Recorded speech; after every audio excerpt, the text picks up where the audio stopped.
Hubo un tiempo en el que la música no se escuchaba en MP3, ni en Spotify, ni siquiera en cinta de cassette. Hubo una época en la que la música se escuchaba en discos de vinilo. Aquellos discos sonaban de categoría, pero si no se limpiaban correctamente se le metía polvo entre los surcos y cuando tu padre escuchaba un disco de Manolo Escobar, sonaban al principio unos crujíos que parecía que Manolo Escobar estaba friendo boquerones mientras grabó el disco. Los discos más modernos eran ya finitos, pero los primeros eran tan gordos que con ellos se podía cortar un árbol sin que se resintiera la calidad de la grabación.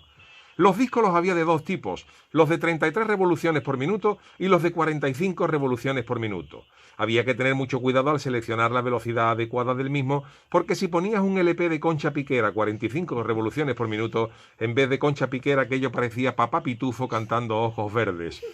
Los discos grandes, los LP, funcionaban a 33 y los singles, los de solo una canción por cada cara, sonaban a 45 revoluciones por minuto y había que ponerle un adaptador al pirulo central del tocadisco porque el agujero del medio era más gordo que el de los LP, con lo fácil que hubiera sido haber hecho el mismo taladro para los dos. Lo que sí compartían ambos formatos era que los dos tenían dos caras, la cara A y la cara B, aunque algunos discos debían haber traído la cara A donde venía la canción buena y la cara J porque había que ser carajote para escuchar la canción que venía en dicha cara. El mundo del disco dio muchos sustos a las madres cuando sus hijos adolescentes les decían a sus mamás que iban a la calle a comprar agujas, y el soponcio de la progenitora solo se desvanecía cuando comprobaban que la aguja era para el tocadisco y no para otros menesteres, por desgracia muy habituales en aquella época. Los discos eran la alegría de la casa, y no faltaba ningún mueble de salón donde no hubiera en la puerta de abajo a la derecha una pila de discos, donde lo mismo te encontraban uno de los Beatles que otro de Antoñita Peñuela, desde Estrellita Castro a los Bee Gees, que con esos grititos parece que cantaban aguantando un vaso de café hirviendo que les había puesto el camarero,